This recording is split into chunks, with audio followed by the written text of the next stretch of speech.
Welcome to GearCheckGames. This is part 5 of our commentary for Ico.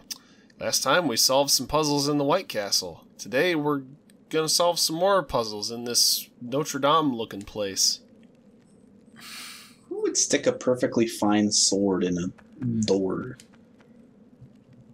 Well, looks like this is where our journey ends. Never mind. Yeah. I can't leave this box! Ico, ladder!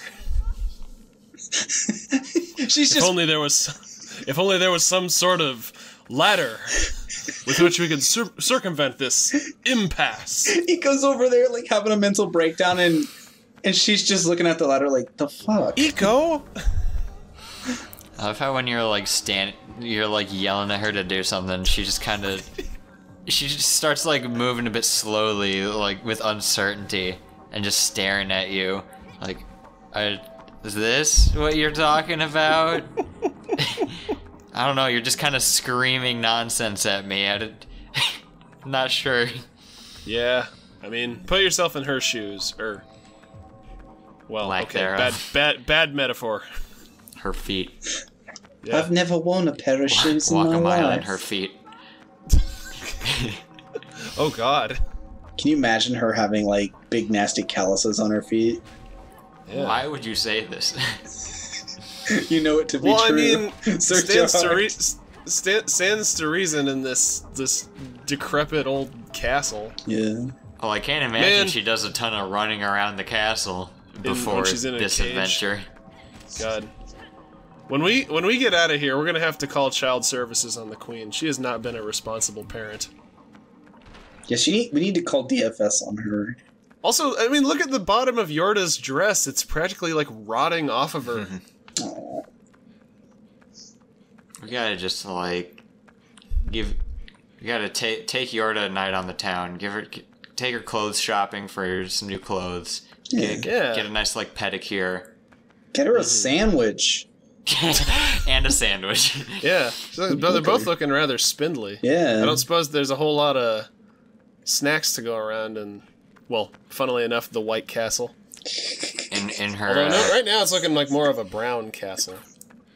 in her illegible spider speak, her like internal monologue, she's like, God, as soon as I get out of this castle, I just want a big old sandwich. Just stuff it in my face. Nice juicy burger. The whole game, she's just thinking about that sandwich. It's what keeps her going through this. Yorda's quest to obtain a sandwich. She's like, man, I could go for some In-N-Out right now. Yeah. So wait, if you hold her hand through doorways, she can go, but she won't like go through them automatically?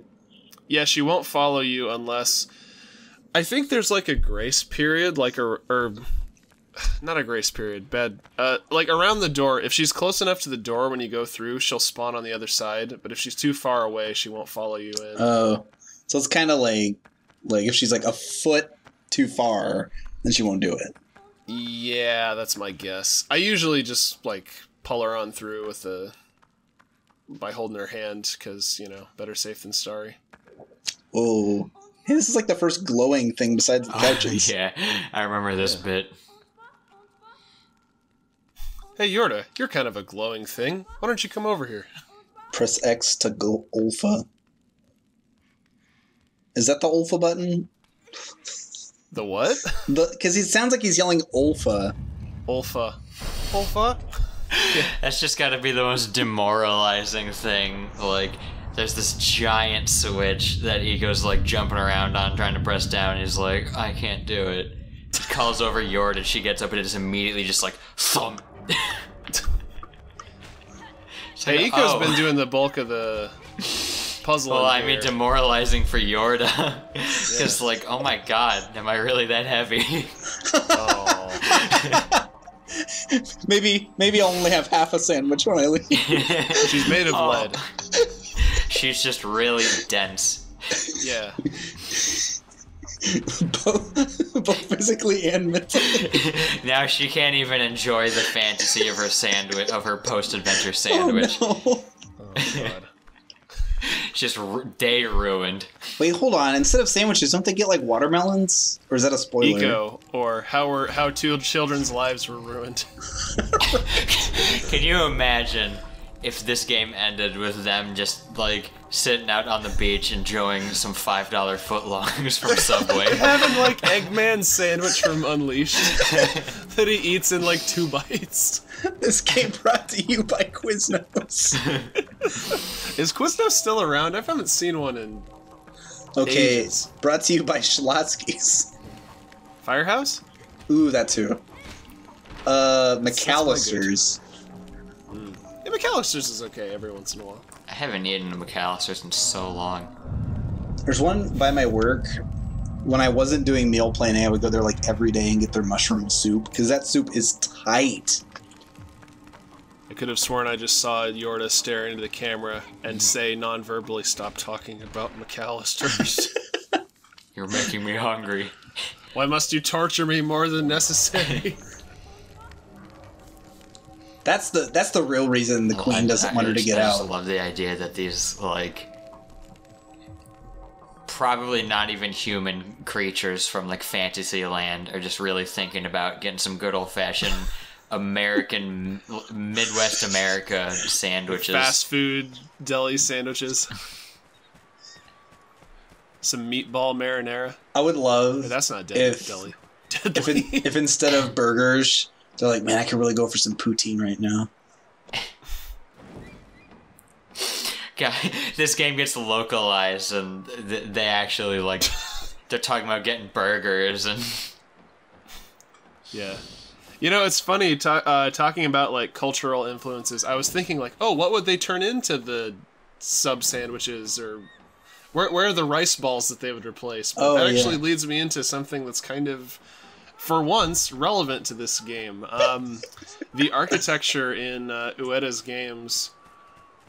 I mean, someone who's, I guess, more well-versed in architecture than me, which probably isn't too hard, could probably tell you what the influences are a little better.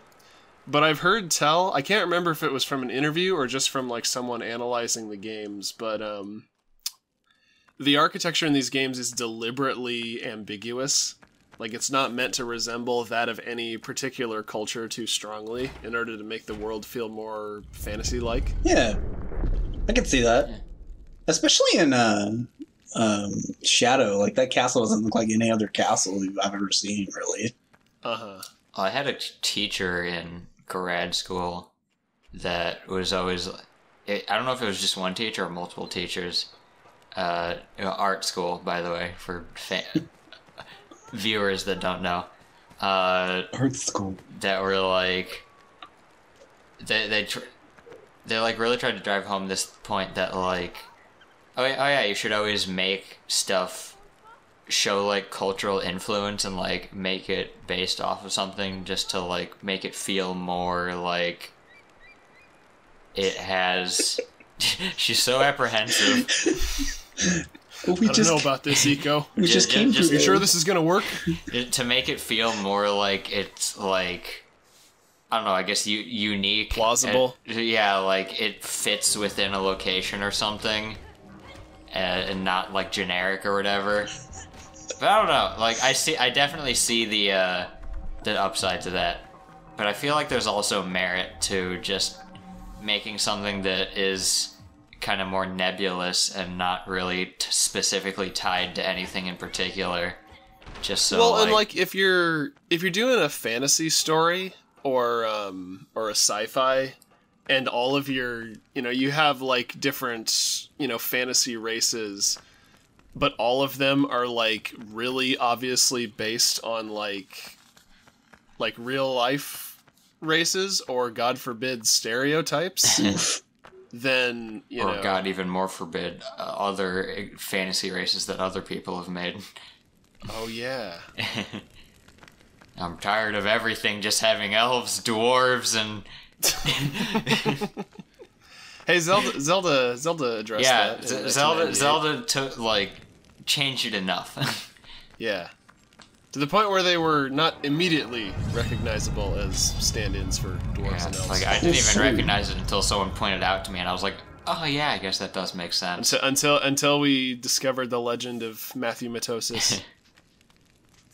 But yeah, I think there is like, I think the reasoning was like it's more that they said it's more like kind of interesting to like if you're telling someone about it, like, oh yeah, it's like this with a influence from this kind of thing, or like it's more just interesting on like a conceptual level, I guess, rather than like not having anything that inspires it or that's specifically based on to like ground it.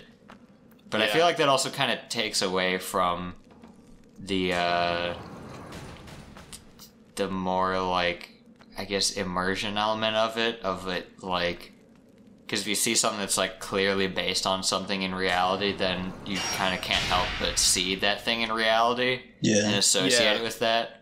Whereas like with this, I have no idea what it is, so I'm just kind of like, yeah, it's just like this kind of place.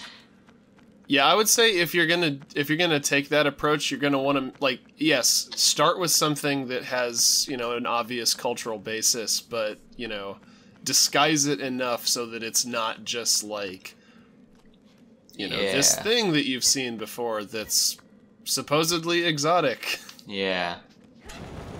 So I think we just talked over the fact that they just introduced a new mechanic. Yeah, we have a sword now. Yeah, you can cut now stuff. we're a real JRPG hero. Yeah. Yeah.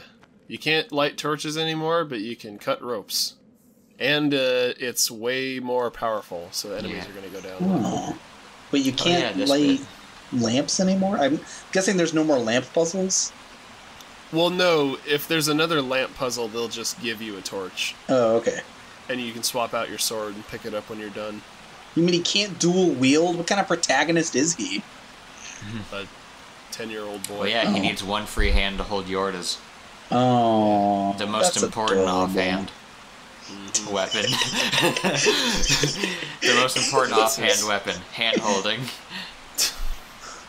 I'm just imagining him swinging her around like a club. Just her stiff model, beating people with the Yorda. Most powerful weapon of all. Friendship! Strangely, she's classified as an axe.